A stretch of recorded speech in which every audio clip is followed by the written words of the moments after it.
Welcome, everybody, to this week's episode of Den Excelsior, the Mostly Marvel podcast.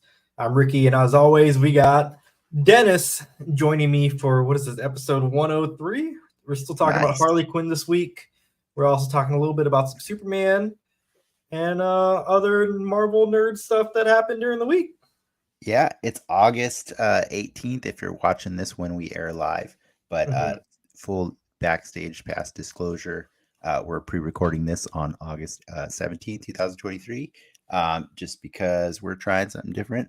So, yeah, if you're in the comments while we're live, we love you, but we're not going to be able to say anything back to you right away. Yeah, we're just... we read every single comment that comes our way. It's true. It's true. We do. Even if you're like finding this video 40 years later, we've got people on it. Don't worry about it. Yeah. Yeah. What have you been up to? What have you been nerding out on this week? What have I been nerding out on?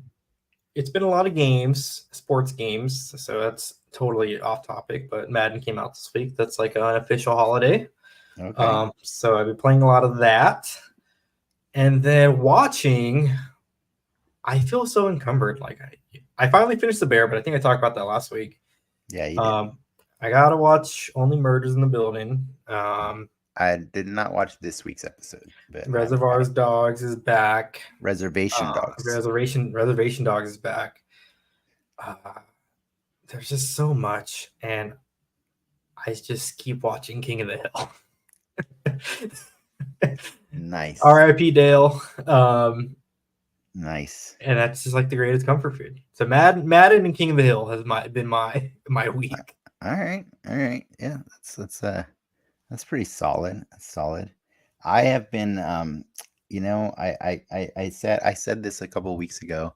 I said I'm obviously gonna buy Across the Spider-Verse the second it's available, and I did. I did buy it on August 8th, I think, when it came out.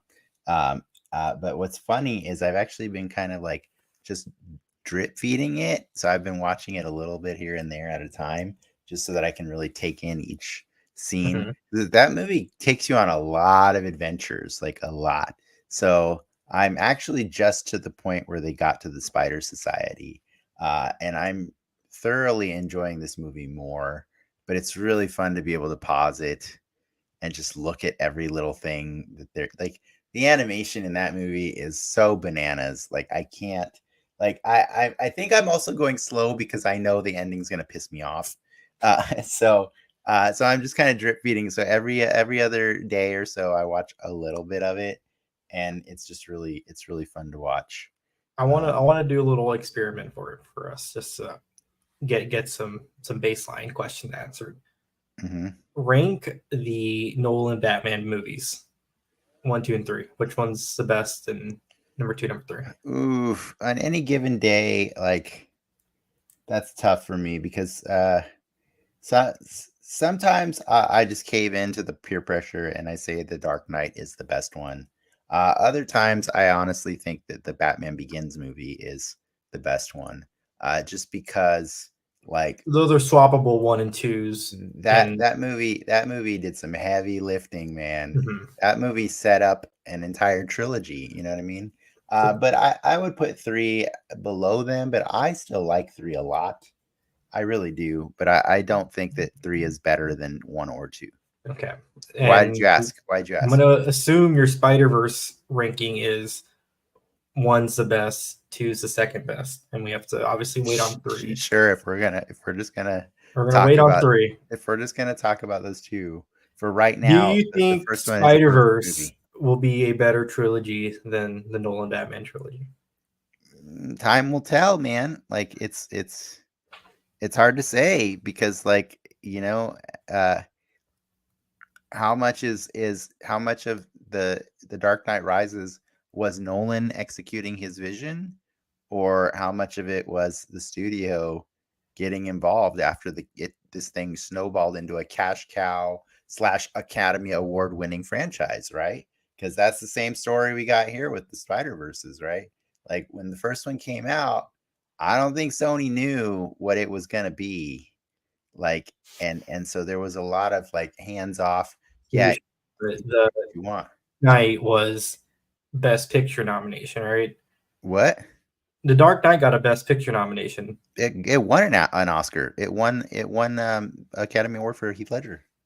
Yeah, but was it nominated for Best Picture or no? Yes. Yeah. It was the Spider-Verse was not Best Picture. It was Best Animated. It won Best Animated. Yeah. Yeah. But was it nominated for Best Picture? They do some weird thing where they don't double dip. They shoehorn them into their own category so they don't have to put them in the main spotlight. It's very rare that an animated movie gets nominated for Best Picture. But in any case, like and don't get me wrong, I'm pretty sure Across the Spider-Verse will get nominated, and there's a really good chance it'll probably win for Best Animated Picture. Oh yeah, because it is a phenomenal animated movie. I just think the other one is phenomenal. But yeah, so I've been watching that, and then I finally finished the Henry Cavill, the final season of Henry Cavill's performance on The Witcher, and they tanked that season in the end. It just got weird and messy, and barely any Henry Cavill in it at the end. And I was like, "What are you guys doing?" And it left me not really excited for the transition where when it comes back, it's suddenly Liam Hemsworth. That's gonna suck. But I did enjoy the first 2 seasons of The Witcher a lot. Yeah, you take what you get, right? Yeah. Is it as bad as Game of Thrones ended? No, it's not. But yeah, it just got Maybe it got weird. Stuff's better. Bite your tongue. It won't be. We forgot to talk about it last week. You watched Transformers: Rise of the Beast because you called me to ask me a very specific question about the opening. Oh, like I would remember. Yeah, I don't know if it was my sound system or the way the stream was interacting with my TV setup, but it was blasting our ears with some horrible disruption, and I couldn't tell if it was supposed to be like part of the movie, if it was like, oh, is this a time travel thing happening right here? Like situation. Like a distortion. And it was really sharp. Like every time it was just like really sharp, like pop that sounded like very electronic-y. And eventually I'm like, this is really awful. Like I can't, it's distracting. And so I called you because I knew you saw the movie, and I was like, is this in the movie? And you're like, I don't know, just go watch the intro on YouTube and find out. And I tried that, but I couldn't tell. And so I just went and watched the movie on my computer without the crazy sounds and stuff, and it was fine. There was none. So it was a weird audio issue. I don't know if it was Paramount Plus or my TV or my sound system, whatever, but I did watch it in the background while I was doing other stuff. It's okay. It's a good one of those. Yeah, it's a background watch for sure. It is. It's kind of boring, like every Transformers movie ever. The only thing that really saves it is Pete Davidson is funny. Pete Davidson robot. Who's he? Mirage, right? I guess he's Mirage. Like, but Mirage is he's a stock car or whatever. No, he's an F1. He's a Formula F1 car. But and he pretends to be one for like 5 seconds in that movie, but yeah, like I just, it's not an offensive movie. It's probably the least Transformers. It's probably the least offensive Transformers movie. I guess that's where we're at now. But it still gets weird to me when I hear Peter Cullen as Optimus Prime threaten to kill people or bad guys and stuff like that. Like what did the post credits do for you? Was that a surprise? No, it was dumb. The only thing that I guess it would have helped is if you would have told me that Zeljko was in it, because that guy's cool, and like I felt like the guy who played the GI Joe guy, Zeljko. I'm trying to remember his name. Is that his real name or is that his Joe name? It's his real name. No. Oh. His real name is Zeljko Ivanik, and he's like a famous actor he was like in Hannibal and Argo, and like he's been in a lot of stuff. Like he's been around for a long time. True Blood. He's in X-Men Apocalypse, I guess. Yeah, he's a really good actor. It's hard for me to remember everything he's ever done, but like his name is so special, like it's Zeljko. And I thought it was interesting that he was like the actor they tapped, because like it was probably like somebody somewhere in the production team remembered this guy from like a long time ago when he was who can we get on ER, or he was on like from Ally McBeal, or he was just on all kinds of stuff back in the day, and so like he's always been good and everything. I think he was in no, he's not. I was gonna say I think he was in the Kevin Spacey show on Netflix, but it's not. I'm thinking of somebody else. He was in The West Wing. He's a solid actor. But anyways, when I saw him, I was like, oh, well, that makes this kind of cooler and dumber at the same time, because like he didn't even introduce himself in GI Joe like as any specific person, or sorry, yeah, like but whatever. I don't mind that. I don't mind that they're gonna like cross over GI Joe and Transformers. That's fine. It's actually a very storied tradition in the comic world. Let the toys play together.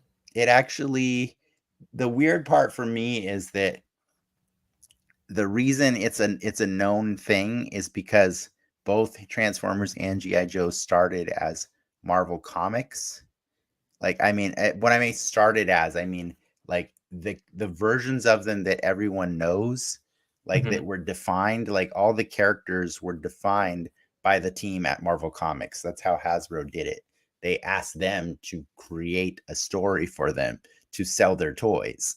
And so Marvel did that for both.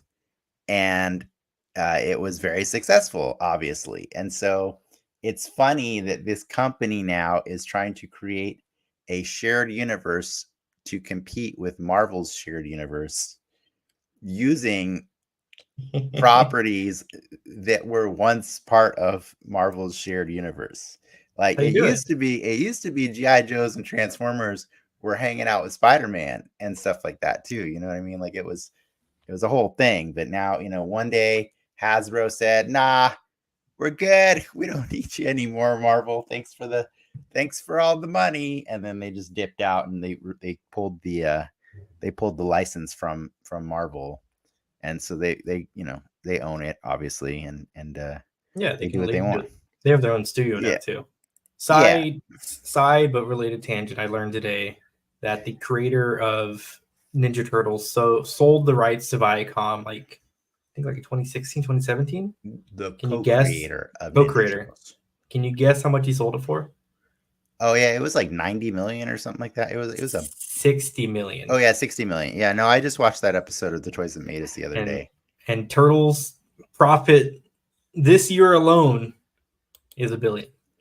Yeah, well, what's funny about that is, like, if you want to go on another tangent, if you had watched The Toys That Made Us, about that one, so Kevin Eastman and Peter Laird, they co-created this, they co-created Ninja Turtles as a like parody and kind of like spoof of comic books in general, and like so there's DNA of a lot of famous like comic books inside that story, but like they did it, with their, once it started as a joke. They drew a turtle with some ninja gear and they're like, that's pretty cool, and then they're like, okay, you draw one, and so they both did it, and then they finally came up with these 4 characters. They loved them so much, and they said, okay, let's make a comic book out of this. And so they did, right? And they made some really hard rules as a team. Like these guys were just like 2 guys that just met each other, and they shared so much in common that they just kind of like loved collaborating with each other. And they made this thing that really quickly turned into this like multi-million-dollar franchise, right? And so they always kind of agreed, hey, let's stick to these rules about how we manage it. And then one day, way down the line, after several reboots had happened, and the live action movies had come out, and each one got significantly worse than the one before it. Eventually, somehow Fox Kids is asking them to take the puppets from the old movies and do a Saban produced TV show. So they bring in the girl turtle, right? And so what happened was they were like, hey, we were thinking, for this Power Rangers type show, maybe we add a girl, because with the Power Rangers always have a girl. And they're like, and this is actually where the creative team split, because one of them, Peter Laird, said, no, you and I always agreed it was just the four. It was just the four turtles. And this other guy, Kevin Eastman, had gotten really happy, like really comfortable with all the paychecks he was getting from all the, I mean, we're talking about a lot of money was coming their way. And so, yeah, the purists dipped out, right? And eventually what ended up happening, the irony is, after, that was a shit show, that whole female turtle thing. And then like several more iterations, or I think it was just the franchise was dying, right? Like, and so eventually Kevin Eastman said, hey, I don't want to do this anymore. Like it's kind of drained me creatively. So he sold his share back to Peter Laird, right? Peter Laird. And it was after he sold his share to Peter Laird, that's when Viacom approached and said, hey, can we buy it? And they thought as an agreement that they were never going to sell it to a giant company. But then a $60 million check came in front of him and he's like, ka-ching. And Kevin Eastman got none of that. None of that money. But, I mean, in fairness, though, once Viacom bought it and they started producing more new comics and new IP and everything like that, the cool thing is they actually reached out to Eastman and had him be a collaborator on a lot of stuff. So he actually writes the comics still. He helps be a consultant on all the new shows and the movies and stuff like that. So he does get money. He just didn't get the giant cash payout that old Peter Laird got. Royalties, baby. That's what you want.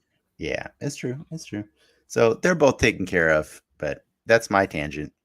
Well, they took care of Ninja Turtles, and I'm going to take care of the new.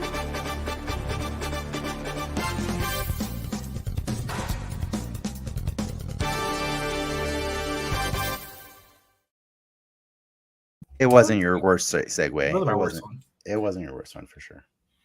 James Gunn keeps sending DC Comics to Amazon's bestseller list. This is an article by James Whitbrook from Gizmodo, but it's actually kind of cool.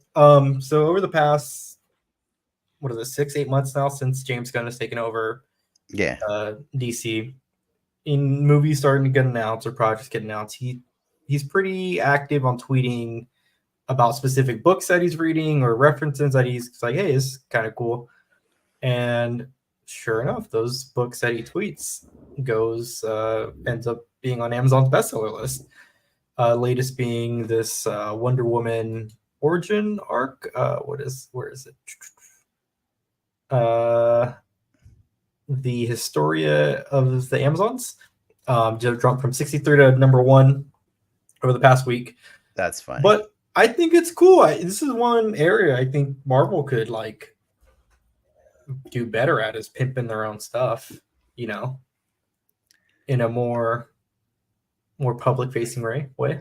Well, so there's a trick to it, right? I think Marvel does a great job of pimping their own stuff through the normal media channels. But what you got to understand is James Gunn doesn't represent DC. James Gunn is in charge of DC movies. That's licensed. Yeah. So it and to be fair, I don't think James Gunn has read everything ever, like DC, right? Like, I think Kevin Feige just knows the Marvel universe inside and out so well that he's not like going back and reading things that he thinks need to be incorporated in the stories. I think he just knows. I think he's always current. Yeah. So I think the equivalent would be if James Gunn said, I'm thinking of making a movie about this story, like, and then seeing how that would affect the sales on the New York Times bestseller list or Amazon's bestseller list, whatever. That would make sense. But like, let's just be honest though, like people like James Gunn's taste. He's a tastemaker. Like he's got a really good track record for storytelling, and if he says something's a good story, I think people are going to be inclined to listen to him. And so I think it's just this weird byproduct of him doing his research for these movies is he's also making the company a buttload of extra money. So props to him. That's cool. Company man, James Gunn. Yeah. He's finding ways to help them out. But I think, I have Google alerts set up for this show for Marvel, and I get them condensed once a day, and I promise you, Marvel knows how to advertise themselves just fine. Like they just, I think it's Marvel / Disney not hurting for cash. I think they just saturate. There's such a saturation that it's hard to like pick out one. You know what I mean? Because you could this week too. So I guess there you go. There you go. Yeah. So were they Marvel? They were. I bought or I pre-ordered the upcoming Miss Marvel, Iman Vellani. Yeah. Oh, that's pretty cool. The 4 comic books, and they're signed for like less than $30. So that's pretty cool. Moving on, back to Marvel. Look out for the little guy, the in-universe book written by Scott Lang. That is going to be an actual book releasing here in the next month or so. Oh, it hasn't come out yet? I think it comes out next month. It's in September. I don't have the date yet. But I'm snippets. He's doing the audiobook, right? Yes, he is doing the audiobook. But snippets of the book are kind of coming out as reviews and whatnots are starting to come in. And I guess the one nugget of news that came from this in-universe Marvel MCU news is that Hawkeye and the Hulk took Scott Lang to dinner or to lunch, and they are the ones that convinced him to write the book. So that's kind of funny. Okay. All right. That's that piece of news. I mean, but did you ever read the Thanos Rising book, the first MCU tie-in book or whatever? No. Okay, he's in. No, I mean, pick a lane. Do you want this universe to exist in the movie form, or do you want it to be a comic? You know what I mean? Like, I'm getting very comfortable accepting that different mediums are different universes. But like for me, like when you adapt something from print and you put it into film, and then you go back to print, then I wonder, okay, is the new version of print actually part of your story? Are you ever going to reference anything from it later on? Or well, I mean, Star Wars does.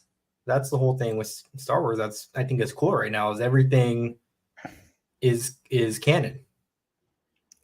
Yeah, it is, but do they reference is it an Agents of S.H.I.E.L.D. kind of situation?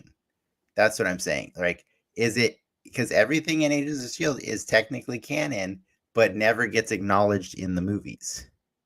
I mean, I feel like they touch on a lot of stuff, right? I mean, I think Ahsoka, the show coming on next week, right? That was a kid's cartoon 10 years ago. Yeah, but I'm fine with the TV shows and the movies being in the same universe. But I'm saying like the stuff that's in print, like is in the comics they explain how C-3PO had the red arm in The Force Awakens, and that doesn't ever get referenced though in the movie. They ask him about the arm. Yeah, sure. They pick their to your point. They do pick and choose what they acknowledge. I think the shit rolls downhill is what I'm saying. And so like I think the print media gets the table scraps of the more premium format, which is the movies and the TV shows. Well, Yeah. some people are calling it table scraps. Some are calling it a revision.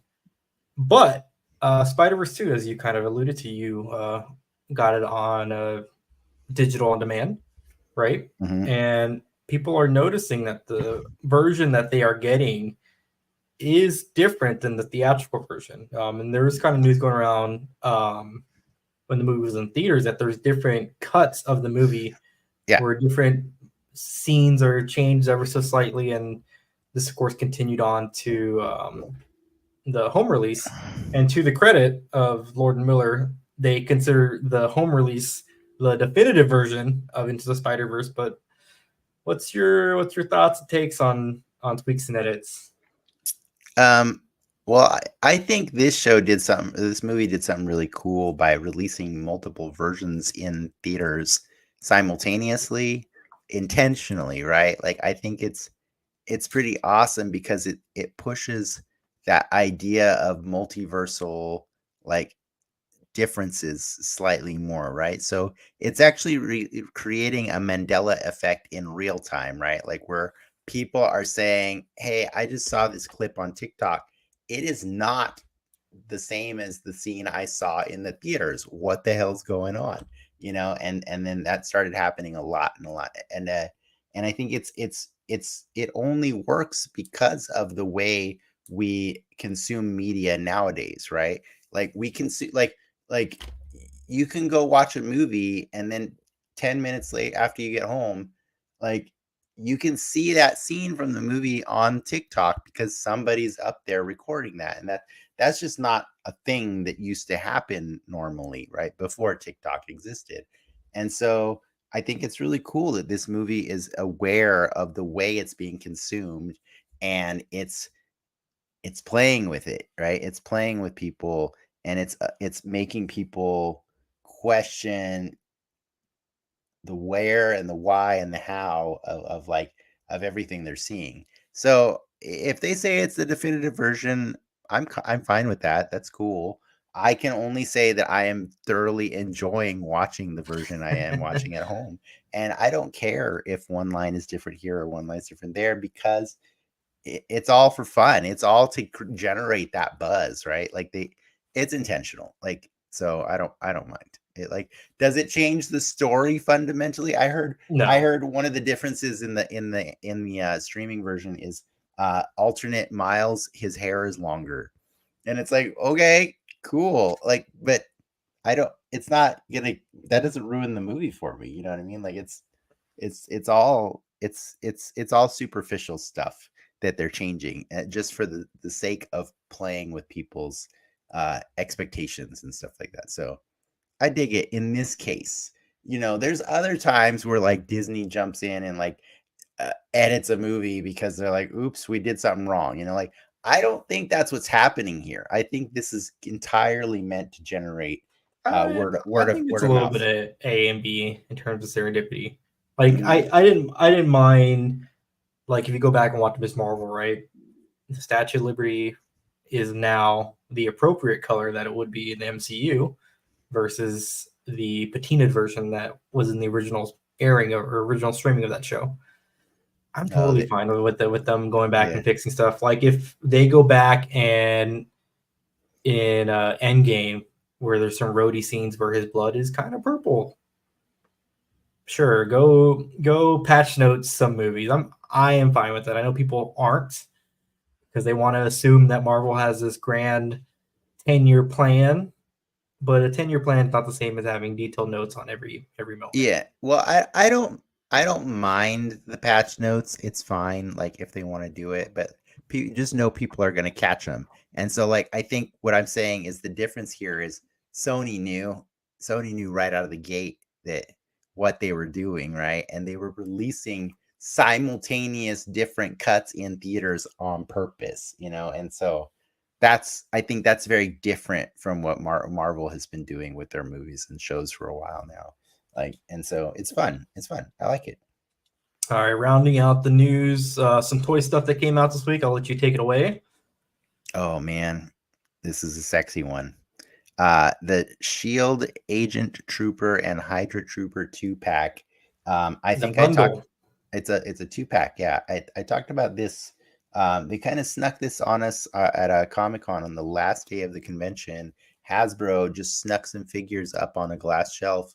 Didn't say anything at all. I was actually there with Dwight Stahl, like when he was like updating all the shelves, and I was like, "What's that?" And he's like, "Well, I don't know what you're talking about." He was being all coy with me and stuff, and I'm like, I mean, it's right there. I could see these two figures, and it's female versions of some of your core armies. Your like two of the most famous army, uh, units, I guess, in the Marvel universe, the Shield and Hydra.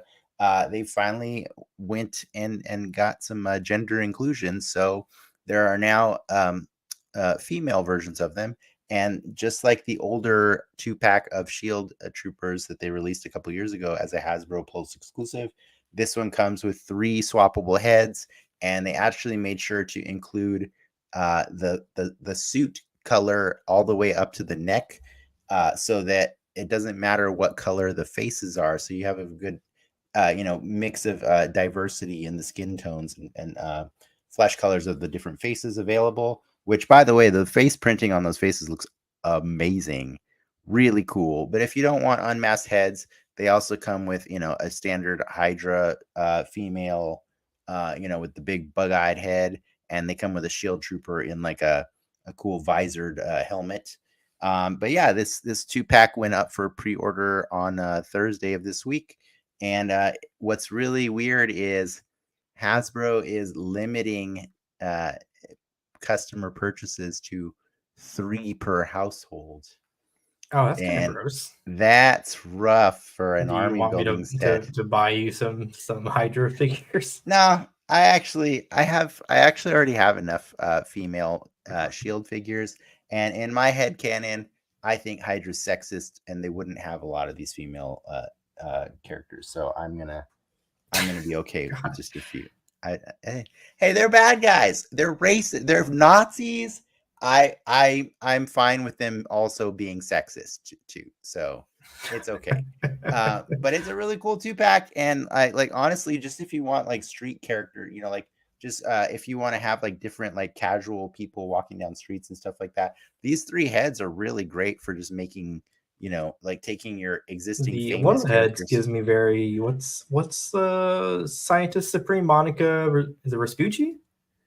Yeah, kind of. Yeah, I see that. I see the Raspucci head on there. Yeah, they're really cool. They're all really cool. I love these figures. I think they're going to be fun. And I like army building, and so I think it's fun whenever you get like a whole bunch of them together. Like, they just look really cool. I don't know how easy it is to see, but I do have my Shield and AIM and Hydras over on the side of me in this video every time when we're recording. And I like it because there's just a bunch of people in the same costume look really cool, unless it's the 2000 X-Men movie. Well, talking about people in costumes looking cool, Oh let's my get gosh. to the spotlight.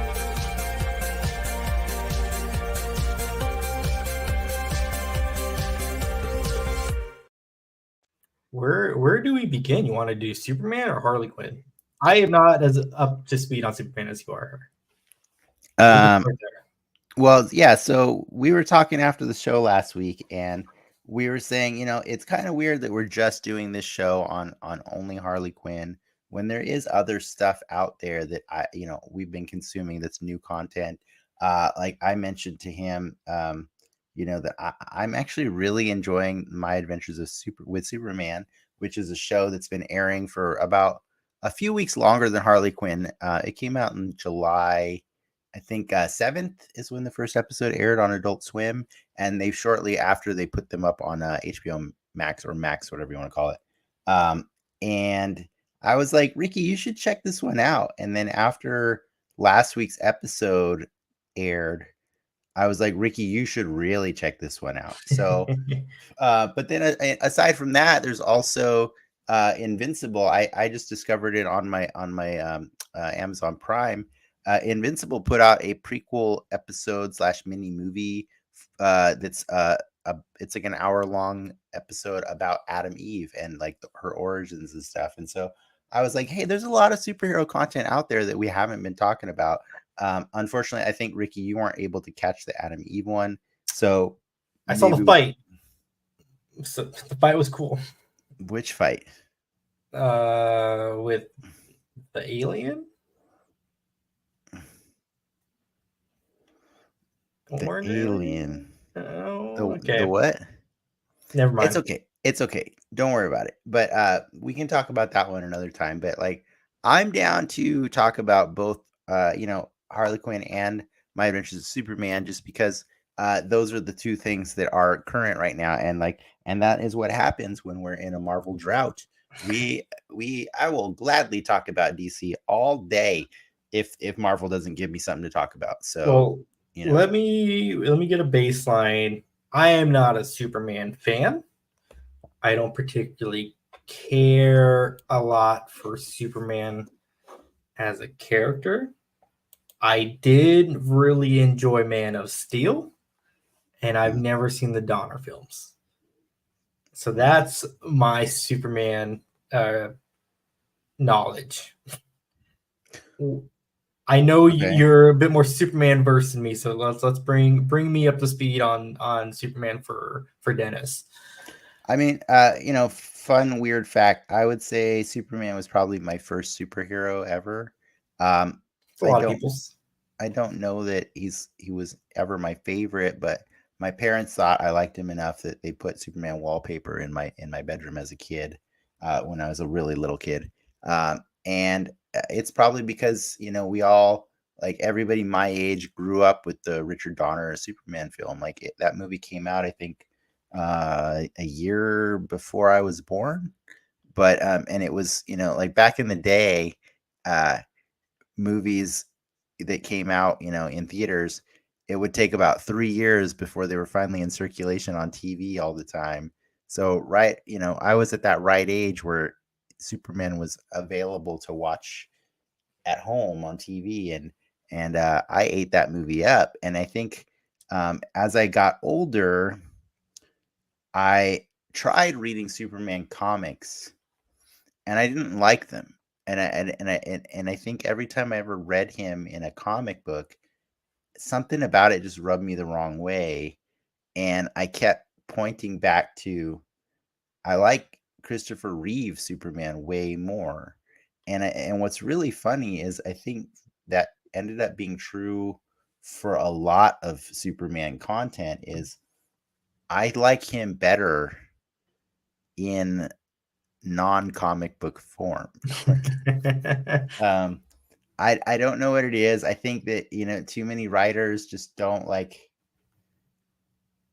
I remember watching the show, the animated show, and not grasping the concepts, but liking what I was seeing. The animated show, based on the Bruce Timm style of characters, like from the Batman animated series, it was basically a spin-off show of the Batman show.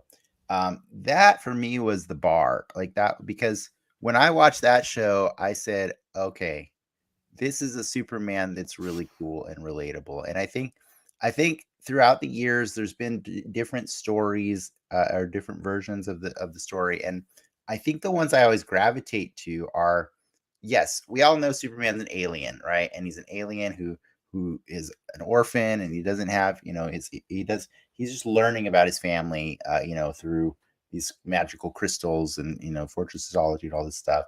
And yeah, that's interesting. I guess it's cool. But like, for me, what I always found more fascinating is this alien that is basically a god amongst us, right? He falls in love with the human race, in spite of the fact that, like, there's a Lex Luthor out there that wants nothing more than to just kill this freaking alien, right? Like he just wants to ruin this alien and get him, off our planet and all this stuff. And even in spite of all these bad guys that he's always encountering, like he wants to see the good in human beings.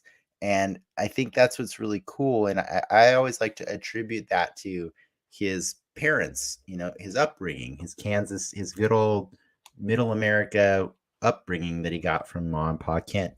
And so I think the versions of the story that I prefer are the ones that aren't encumbered by all this baggage, right? Because the problem with the comic book Superman is like that guy is from the 30s, man. You know what I mean? Like from the 30s, and there's a lot of gross stuff, right? Like you can find propaganda pieces from World War II Well, yeah, I mean, that say like Superman says slap a Jap, and it's like, whoa, that's not cool. on Like on paper, Superman is just like is this a hot take? I think one of the at a pure base level is one of the laziest character creations ever. It's you called a guy Superman, gave him every power, and put a fucking S on his chest. Sure. But that's what you're working with back then. Right. And in fairness, he was the very popular character until Captain Marvel came out, right?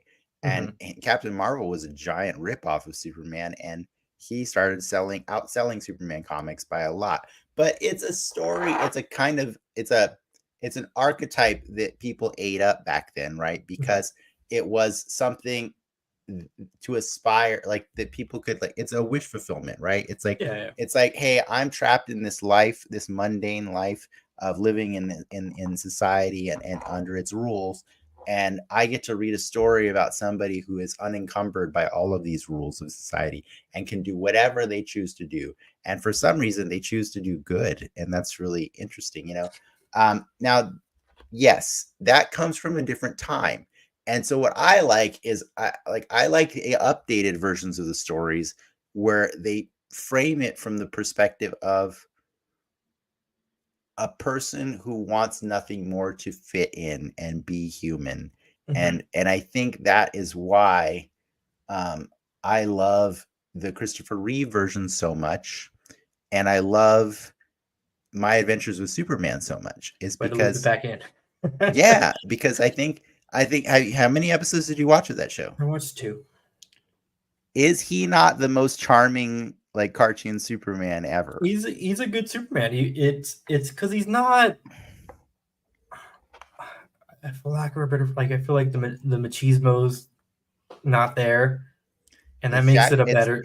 It's Jack Quaid, aka Huey from The Boys, who is already the opposite of macho, right? Like, he is the most far from macho person you could ever have. He's a guy the story is he's the guy that wants to fit in, and he has this extraordinary gift. Yeah, and he's still learning about it in the show. Exactly, but it's not, again, different take, but it's not he's burdened by, I don't think he's burdened by the gifts. He's just figuring out what he's working with. He's learning he has gifts, and he's learning that each gift that he figures out is something that he can use to help these human beings that he cares so deeply about. And I think that's a really cool way of doing that. And so I will spoil a little bit for you because your homework was to get to last week's episode. And I understand you got a lot of stuff going on, and so you couldn't get there. But the fun thing I like about this show is it's a serialized storytelling, in that I think I'm using that term correctly. Every episode builds off of the story that you saw from the previous one. And so I always like long form storytelling like that, where you get to see where it's going. And it does take a lot of inspiration from anime, like shonen style stories. And in fact, they chose to do that intentionally. So they actually hired Korean animation studio Mir to do the animation for the show, so that it feels like an anime. There's a good crispness to it that I really like. Yeah, it's the same studio. It's not over stylized either.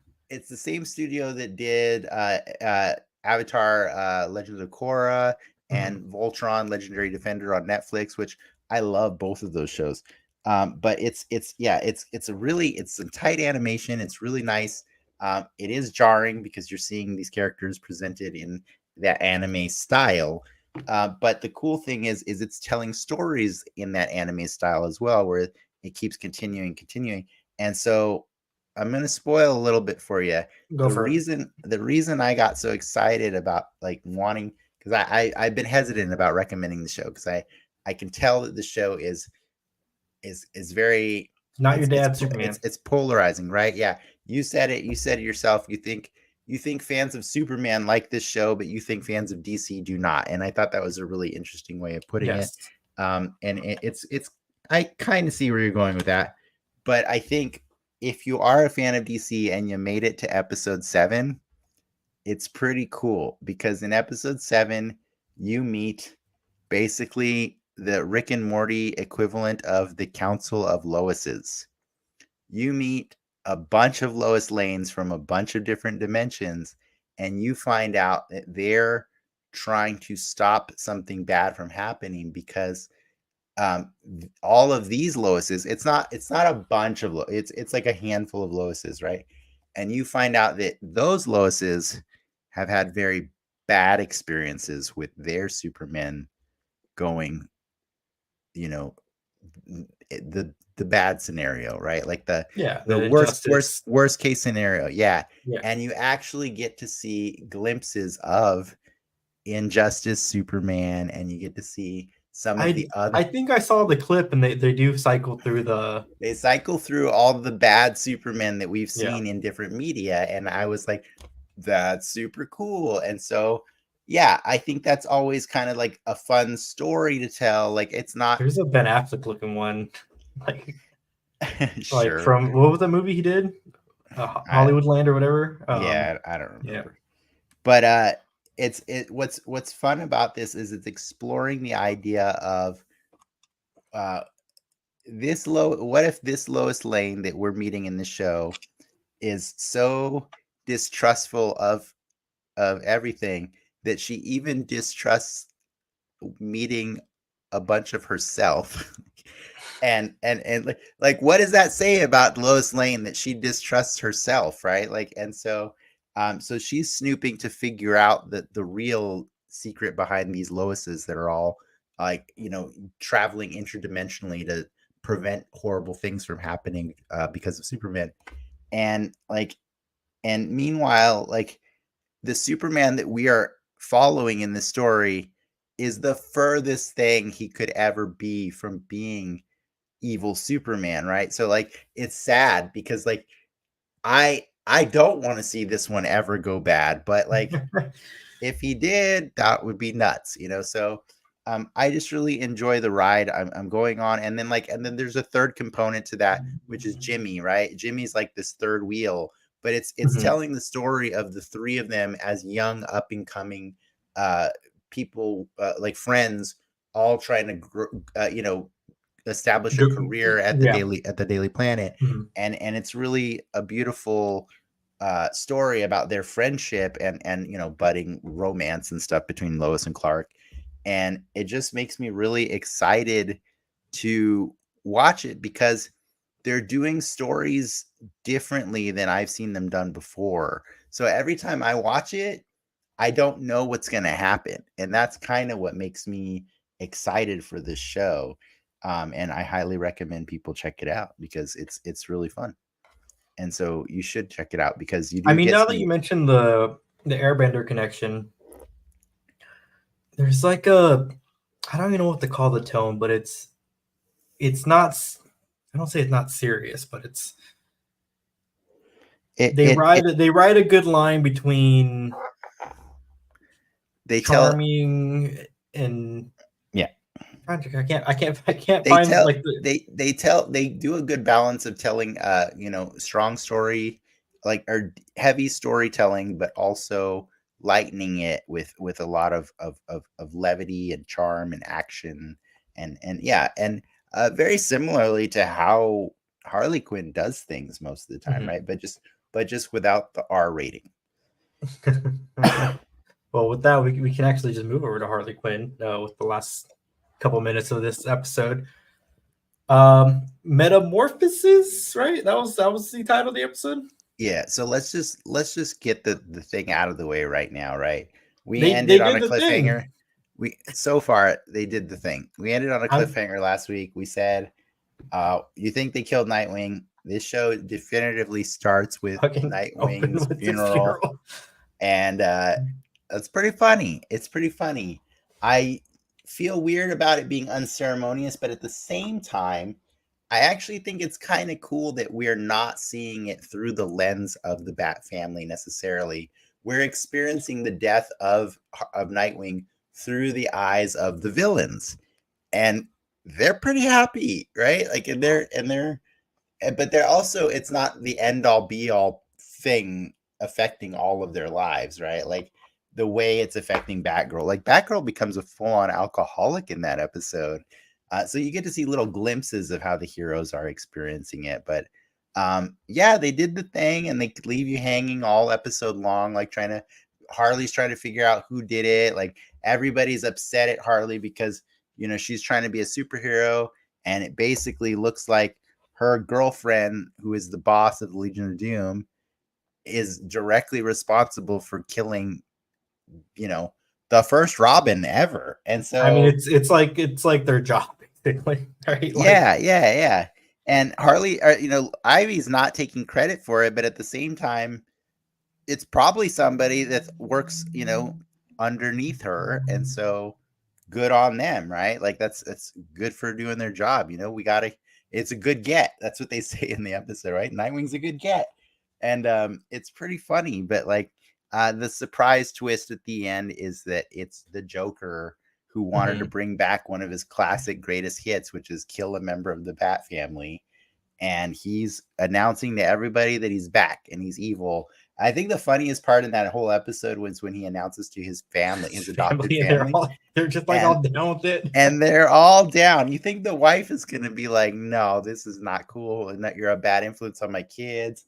But she's like, there's a bank teller that's been really bitchy with me for years. And you're like, oh my God, it's a whole family of evil. And yeah, I just think this show's so funny because it does that, right? It goes places that it's not like everyone else would be the death of afraid to go. Nightwing would be a whole arc in a darker series, right? And Yeah, be very somber and very tragic. And then, but here we just get to see the villains having a Nightwing pinata, and they're having fun, just smacking the pinata, and like it's just silly, right? And then there's like this other weird, silly subplot where Ivy's trying to get rid of these PR guys that are like oh my the God, Johns. Having been in a workplace where I had to use buzzwords like that so constantly, to see them get partying, like when she's like, brand synergy and up my whatever the PR speak she says. Yeah, It's hilarious. it's a good episode. I'm happy that the Ivy's recruits, the what did they call them, the natural disasters have convinced her to like really quickly to see the error of her ways, because I was kind of worried that this season was going to follow more of the same plot beats as last season, where Ivy's head gets too big for her and she just kind of loses track of who she is. But it seems like she found herself mid-season really quick, so she's course correcting, and now I'm interested to see where this is going. Meanwhile, there's like another weird plot twist happening where like I think Harley's going insane. Harley sleepwalking. She's been sleepwalking, but now she actually saw a version of herself outside of herself, and she's like very confused with what's going on. And I'm interested enough. Like I would say the cliffhangers this season have been kind of dumb, because like I don't know how I'm supposed to feel about most of them. But each time I come back, they make me care a little bit more, right? Like I couldn't tell last week. I'm like, am I supposed to think that Nightwing's dead or not? But then when I come back, they give me the answer. So I think this season will look better in retrospect. Oh yeah. When it's all over, it's going to be a really fun binge. And in fairness, I really do enjoy binging the entire series repeatedly. I've probably watched Harley Quinn more than most animated shows ever. Like I've watched the first 3 seasons several times because it's just funny. It's just a super funny show, and it always has just bonkers stuff going on. And like sometimes you have like baby sharks jumping inside of a giant man's mouth I and love eating his guts out the from the inside. Poison Ivy Easter eggs with their patent show. All the little Ivies were dressed as like Uma Thurman, basically. They were good. They're good. There's so many little things all the time. Did you notice at one point in the Legion of Doom, you see Sugar and Spice walking by? Like those were. It was the 2 characters from Batman Forever that hung out with Two-Face, and one of them No, was I didn't. one of them was played by oh, now I'm losing it. The girl from E.T. Drew Barrymore? Yes, Drew Barrymore played That's your Sugar. Drew Barrymore reference? Damn, you're old. E.T. I know she's in it, but that's funny. You don't? I would have. I mean, I do know she's in it. I do know. I could go with the Adam Sandler movies too. That's what I know her as. Everybody my age knows Drew Barrymore is famous for E.T. But I think 51st Dates is my default. Drew Barrymore. It's a good one too. It's a good one too. Oh, also, she's a wedding singer, right?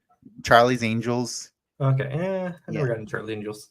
It's fine, but good song. In any case, it's just like the show's always throwing in like these weird little nods to like every version of Batman or anything like that, and so I think it's really funny just how the animators and the writers and stuff are just having a blast doing whatever they can with this. And so I think both shows, the Superman show and Harley Quinn are doing that. Like they're doing fresh takes on things that like it cracks me up. Like when I watch the credit, the credits just kind of play when the show ends on Harley Quinn, and every time the credits play, it always brings a smile to my face when it says Harley Quinn created by Paul Dini and Bruce Timm, because that's where she came from. She came from the animated series, that we were talking about earlier, that inspired the Superman animated series and all these things. And what I think is really cool is this new My Adventures of Superman actually shows you one of the Loises, like one of the Hall of Fame Loises. Like they have like a statue room. One from the show. And it's one from the show, and it's really cool. It's a good Lois. Yeah, it's a good Lois from the old cartoon.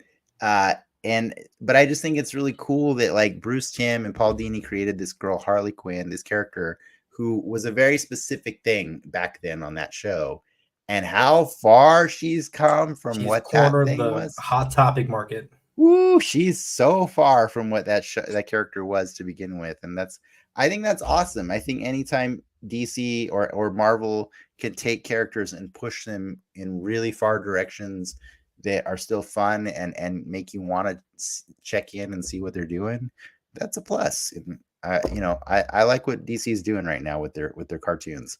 In fact, I've always liked what DC's doing with their cartoons. It's just where they excel. So. Oh yeah, they've had the animated movie thing unlocked for a minute. Anything animated is usually better on DC, and I think I'll put DC animation stuff above What If. I won't put it above Spider-Verse though. Okay. I won't put it. I say as a whole, the DC stuff is better than What If. Sure. Yeah. I'll let you have all parts. Mm-hmm. Fair enough. Yeah. Well, I think we're gonna wrap this one up for this week. Ooh, next week, tight. That's a very tight show. Next week we got Harley Quinn episode 7. Find out what else the Joker has planned. And maybe you'll be caught up on Superman, so we can. Maybe I'll be caught up on Superman, and maybe you guys will be caught up on Blue Beetle. Yes, which is the movie we'll be talking about next week. Super stoked. Really bummed that they can't get a premiere, but of course we're all going to be watching it. And that's a wrap, guys. And that's a wrap. Peace out, guys. Like and subscribe. Patreon.com/DanXmedia. See ya. Enough said.